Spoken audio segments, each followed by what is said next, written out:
Narito na ang mga pinakamalalaking balita sa One North Central Luzon ngayong Huwebes. Magkahiwalay na insidente ng pamamaril na itala sa Pampanga, 2 katao patay. Mag-asawa at isa nilang anak huli sa drug buy-bust operation ng mga otoridad sa Dagupan City.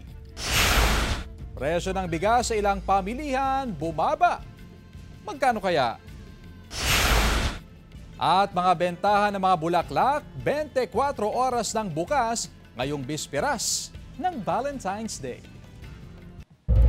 Ito ang GMA Regional TV 1 North Central Luzon. Magandang hapon, ako si Chris Zuniga.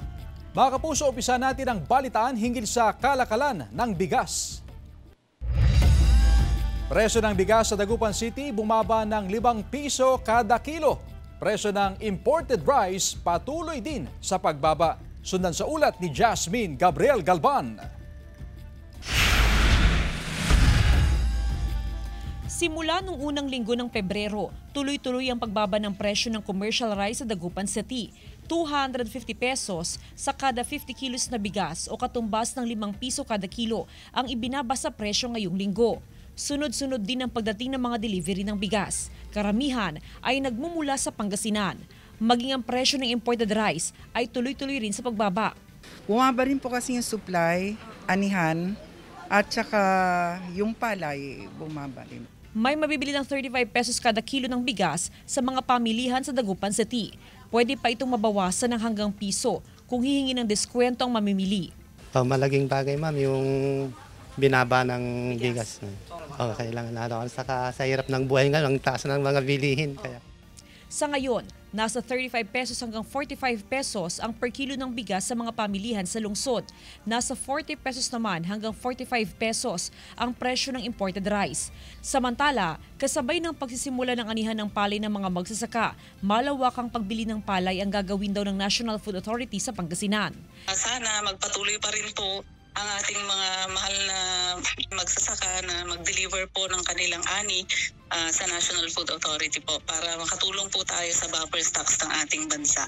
Inaasahan naman ang patuloy na pagbaba sa presyo ng bigas hanggang sa mga susunod na linggo. Kasama si Jing Dakanay, Jasmine Gabriel Galban, One North Central Luzon. Mag-asawa at isa nilang anak huli sa drug buy-bust operation sa Dagupan City. Isa sa kanilang parokyano arestado rin. Nakaalerto CJ Turida. Arestado ang 4 na tao sa isinagawang drug buy-bust operation ng PIDEA sa Barangay Bacayao Norte, Dagupan City, pasado alas 5 ng hapon noong Martes. Huli sa operasyon ng edad 54 na mister, ang kanyang asawa na edad 48 at ang kanilang 21 anyos na anak. Nasa kote rin ang isang nilang parokyano na residente ng Calasiao, Pangasinan. Bagamat wala sila sa listahan ng mga priority target, nakakaalarma raw ayon sa PIDEA dahil sangkot dito ang mag-anak. Upon verification at validation nga sa kanilang illegal drug activities, na namonitor natin kung gaano sila kalakas, no? Hindi lang sa Dagupan yung kanilang area of operation, at may mga nearby municipalities, no, na pumupunta sa kanila, sa bahay nila. Nasa 6 na pakete na naglalaman ng hinihinalang shabu ang nakuha sa operasyon. Nagkakahalaga ito ng mahigit 50,000 piso. At yun nga pa yung isang sinasabi nila sa kahirapan ng buhay, pero hindi naman natin tatanggapin yung rason na yun dahil hindi ibig sabihin na naghihirap ka sa buhay, pwede ka na magbenta ng illegal drugs. Front down ng mga nahuli ang pangangalakal. Patunay ang mga kalakal na ito na nakatambak malapit sa kanilang bahay na nagsisilbing drug den ng kanilang parokyano. Katunayan, bago raw nagkaabutan ng droga, bumabatak pa raw ng shabu ang mga suspect ayon sa asset ng PIDEA. Ay, siyempre, ninervyos ako. Hindi ko kasi alam na ganun ang ano nila. Sa totoo lang. Ngayon ko lang nalaman na ganun ang ano nila.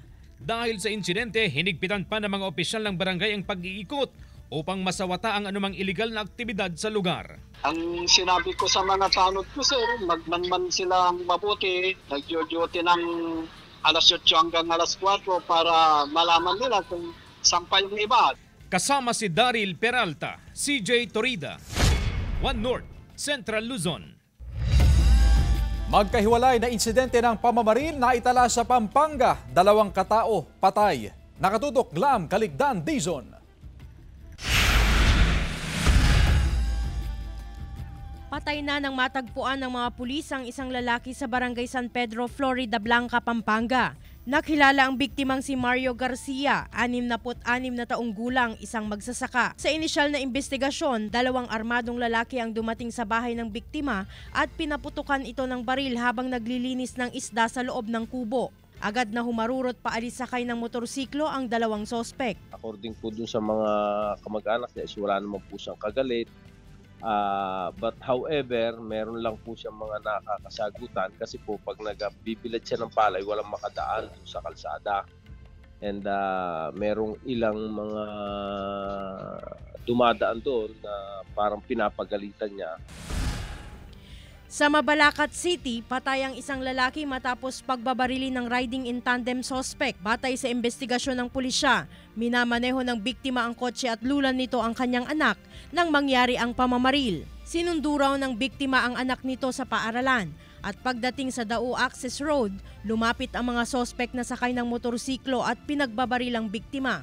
Based po doon sa statement po ng anak, yung unang baril niya is hindi pumutok, hindi lang po nag-start agad yung kotse, and then nakatakbo po itong anak. Sa pangalawa po yun, doon po pumutok at tinamaan po. Isang bala lang po yung tinamaan po yung tatay niya. But ang kagandahan naman po ito, na-identify po nung bata yung bumaril. Patuloy ang investigasyon ng pulisya sa magkahiwalay na insidente ng pamamaril sa lalawigan. Glam Caligdan Dizon, 1 North Central Luzon. Samantala, ilang magsing-irog pinili ng mag-date ngayong bisperas ng Valentine's Day. Silipin sa report.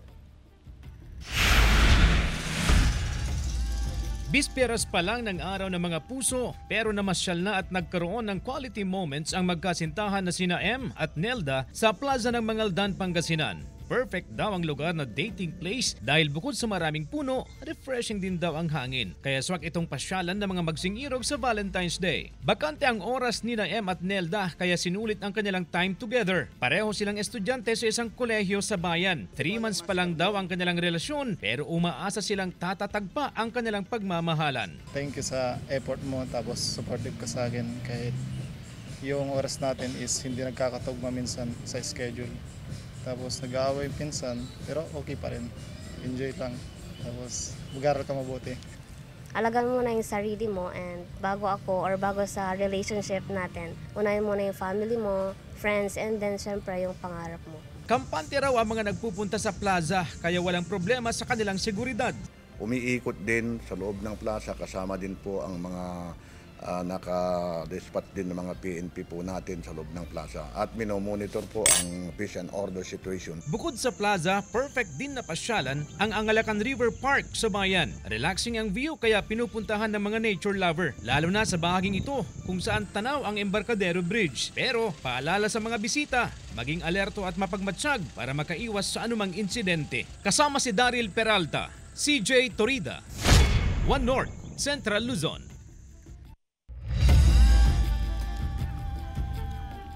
Mga kapuso, Kilig Field Weekend ang ihatid sa inyo ng GMA Regional TV sa gaganaping Kapuso Mall Show sa Robinsons, Pangasinan, Calasiao, Pangasinan. Makikisaya dyan ang cast ng mga batang riles na sila Cocoy De Santos, Bruce Rowland, Rahel Birria at Anton Vinson. Makakasama rin ang mga bida ng prinsesa ng City Jail na sina Sofia Pablo at Allen Ansay. Sa Sabado na yan, February 15, 4 p.m. Kaya kita-kits, mga kapuso. Ito ang GMA Regional TV 1 North Central Luzon.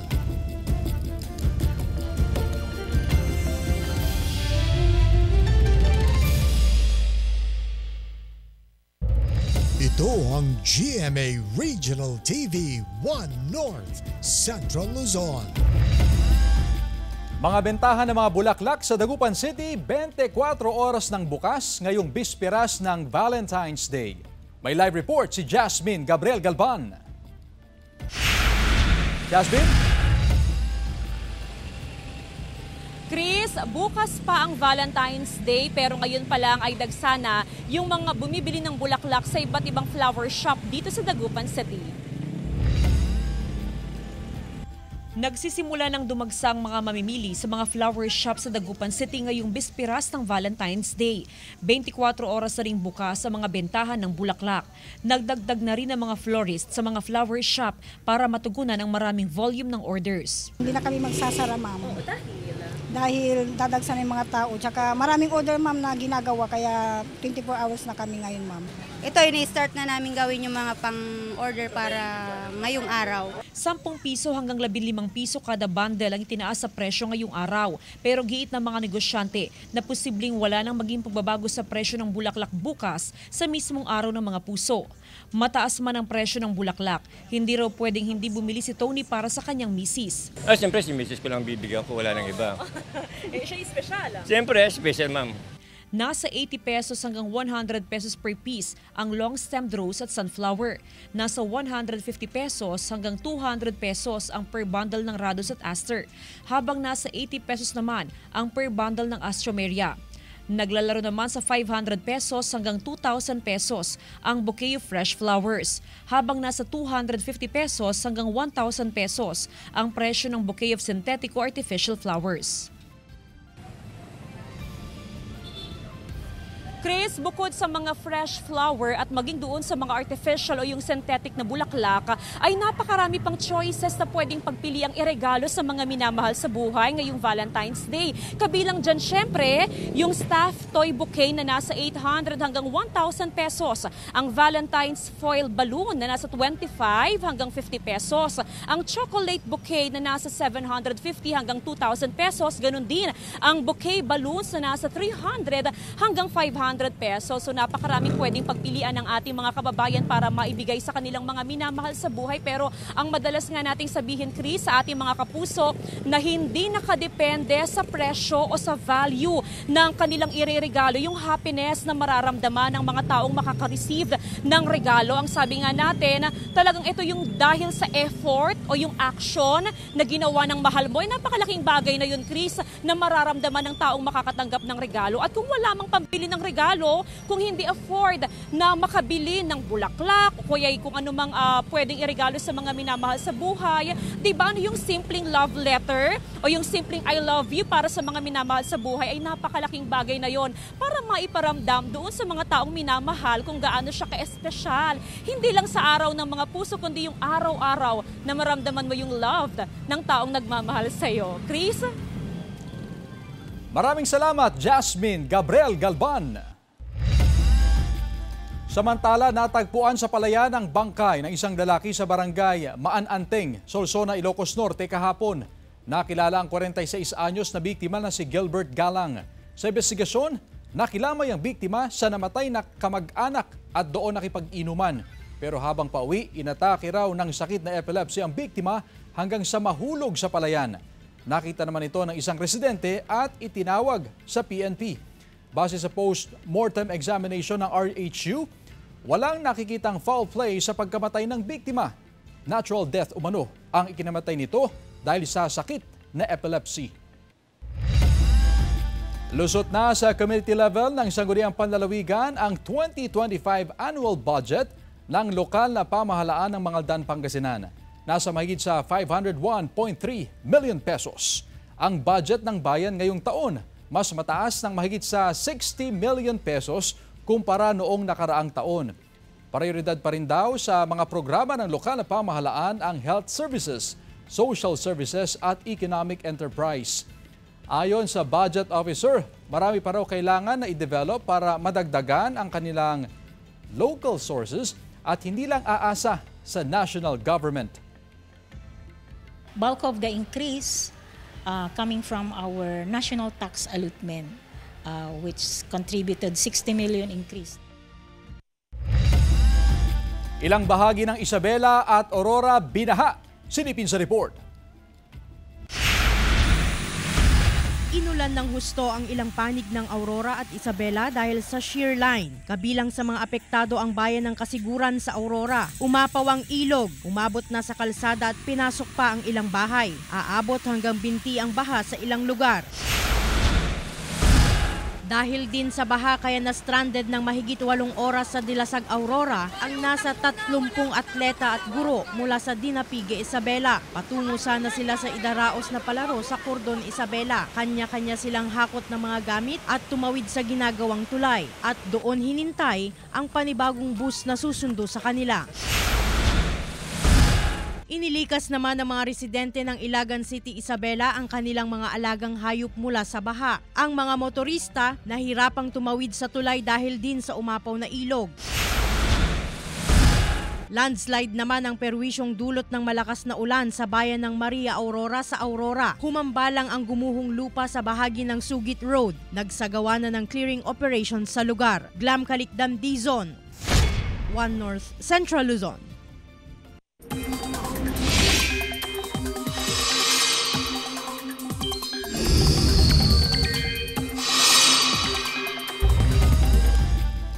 Mga kapuso, humina ang epekto ng Northeast Monsoon o amihan kaya wala itong epekto sa bansa ngayong araw. Sa ngayon, may 3 umiiral na weather systems na posibleng magdulot ng kalat-kalat na ulan sa ilang lugar. Yan ang shoreline na umiiral sa extreme northern Luzon, ang Intertropical Convergence Zone o ITZZ sa ilang bahagi ng Mindanao at ang easterlies sa Metro Manila at iba pang bahagi ng bansa. Base sa datos ng Metro Weather, may katamtaman hanggang malakas na ulan sa halos buong Luzon sa hapon, lalo na sa Eastern Luzon at Northern Luzon. Pero ang mga pag-ulan na yan, posible namang tumila na pagsapit ng gabi. Posible rin ang ulan sa ilang pang bahagi ng bansa. Nagpapakawala ngayon ng tubig ang Angat Reservoir sa Bulacan. Sa nakalipas sa 24 oras, nasa mahigit sa 250 meters ang water level ng nasabing dam. Lagpas na sa 212 meters na normal high water level nito. Ayon sa Pag-asa, panay ulan sa watershed ng Angat. 2 gate ang binuksan sa Angat dahil sa inaasang pagtaas ng antas ng tubig doon dahil sa pag-ulang dulot ng easterlies. Bukod sa Angat, 2 gates din ang nagpapakawala ng tubig sa Ipo Reservoir na nasa Bulacan din.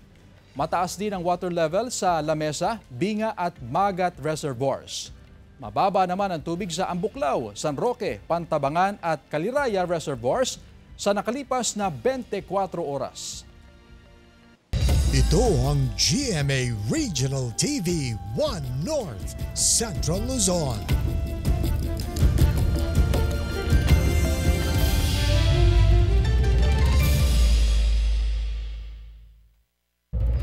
Ito ang GMA Regional TV 1 North Central Luzon.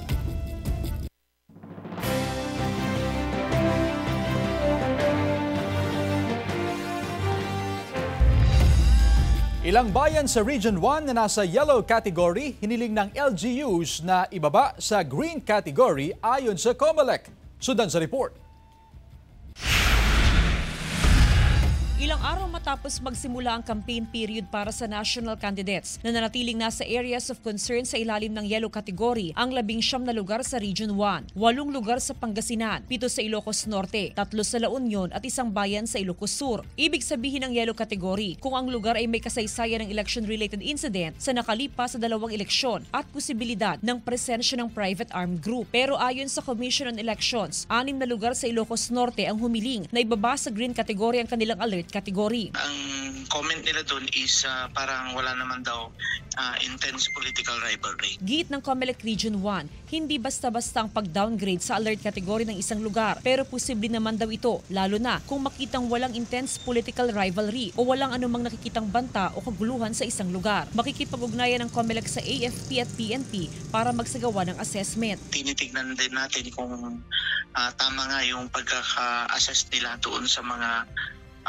bayan-bayan nila na nandoon sa yellow category at i-downgrade into category. Sa probinsya ng Pangasinan, kabilang sa mga lugar na nasa ilalim ng yellow category, ang Aguilar, Binmalay, Malasiki, Mangaldan, Sual, San Quintin, Urdaneta City at Dagupan City. Sa ngayon, Wala naman umanong humihiling na ibaba sila sa green category. Gagawin kasi dyan is magkukonvene yung kanilang municipal or city joint security council or center para i-discuss kung may grounds na ba to downgrade the level or category. So wala pa naman, but malalaman din natin yan kung mag-report sila sa atin. Tuloy-tuloy naman ang monitoring ng Pangasinan PPO sa iba't ibang mga lugar para matiyak ang maayos at payapang eleksyon 2025. Kasama si Jing Dakanay, Jasmine Gabriel Galban, One North Central Luzon. Pasintabi po, naagnas na bangkay ng isang lalaki ang natagpuan sa barangay Nagbalayong, Morong, Bataan noong Martes. Nakadapa ang bangkay sa liblib na bahagi ng lugar. Ayon sa ulat, isang opisyal ng barangay ang nag-report na may nakitang bangkay sa lugar. Hinala ng PNP, posibleng naatake ang biktima o kaya'y nakagat ng ahas dahil walang nakitang bahid ng dugo sa katawan ng biktima o sa paligid kung saan ito natagpuan. Restricted area ang lugar kaya inaalam din ng pulisya kung paano nakapasok ang biktima sa lugar. Patuloy ang isinasagawang investigasyon ukol sa insidente. Bumaligtad naman ang isang jeep sa Balbalan, Kalinga. Dinala sa ospital dahil sa mga sugat ang abot sa 20 estudyanteng sakay nito. Ayon sa pulisya, ihahatid sana ng jeep ang mga mag-aaral para magsanay sa sasalihang drum and lyre competition. Nawalan umano ng preno ang jeep habang binabagtas ang palikong kalsada sa barangay Balantoy. Iniwasan ng driver ang bangin sa kanan kaya kinabig niya ang manibela pakaliwa at bumaligtad ang jeep.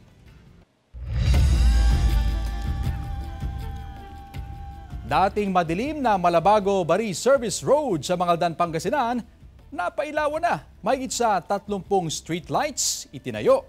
Silipin sa report. Naitayo na ang mga solar street lights sa Malabago-Bari Service Road sa Mangaldan, Pangasinan. Hakbang ito para makaiwas sa aksidente at para hindi maging tapunan ng basura ang naturang lugar. Plano rin ng Malabago Barangay Council na lagyan ng CCTV units ang bahagi ng service road na kanilang nasasakupan upang makatulong din sa pagbabantay ng seguridad sa lugar. Yung mga dumadaan-daan po doon na nila tinatapon dahil madilim nga, tapos doon din nag-aano ng mga droga.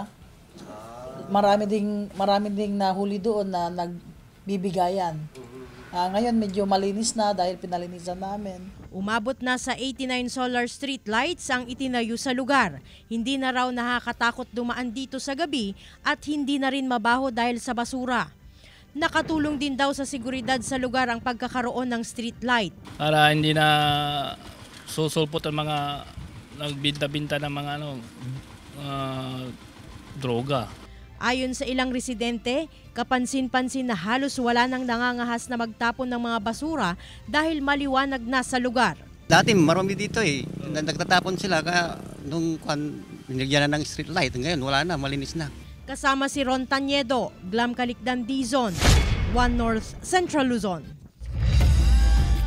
Mga kapuso, makakaranas ng scheduled power interruption ang ilang lugar sa Central Pangasinan sa darating na Sabado, February 15.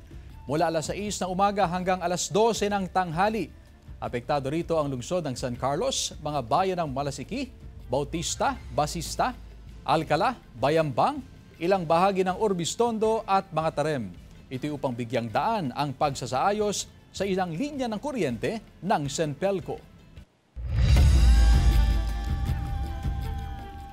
Dance collab nina Miguel Tan Felix at Kim Jisoo kinakiligan ng fans. Tungayan sa report.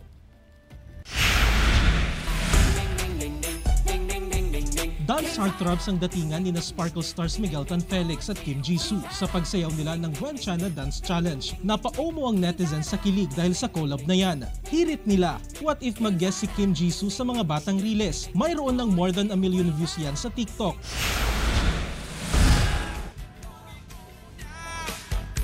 Kinilig ang fans sa pagkasani na Ruru Madrid at Bianca Umali sa Let's Groove dance trend. In matching white shirts, hataw na hataw ang kapuso couple sa pagsayaw. Subok lang daw yan, sabi ni Bianca sa caption. Hindi rin nagpahuli dyan si Sparkle star Jack Roberto at ate girl Jackie with their hataw moves. Hirit ni Jack, pwede nang mag-fraud. Ang video na yan may more than 10 million views na sa social media. Jarek Pasiliao, 1 North Central, Luzon. Samantalang mapapanood niyo po ang episode na ito at iba pang pinakahuling lokal na balita sa official website ng GMA Regional TV, www.gmaregionaltv.com. Pwede rin kayong bumisita sa aming official YouTube channel, GMA Regional TV, at i-click ang subscribe button para sa pinakamainit na balita mula sa mga rehiyon. Nais din naming pasalamatan ng mga kapuso sa Hilaga at Gitnang Luzon, maging ang mga kapuso natin abroad. Dahil sa GMA Regional TV, local news matters. At yan ang mga pinakamalaki at pinakahuling balita sa Hilaga at Gitnang Luzon. Maraming salamat sa pagsama sa amin pati na ang mga kapuso sa ibang bansa na tumutok sa mga balita sa rehiyon. Ako po si Chris Zuniga. Kami ang GMA Regional TV, 1 North Central Luzon, buong puwersa para sa mas malaking misyon at mas malawak na paglilingkod sa bayan.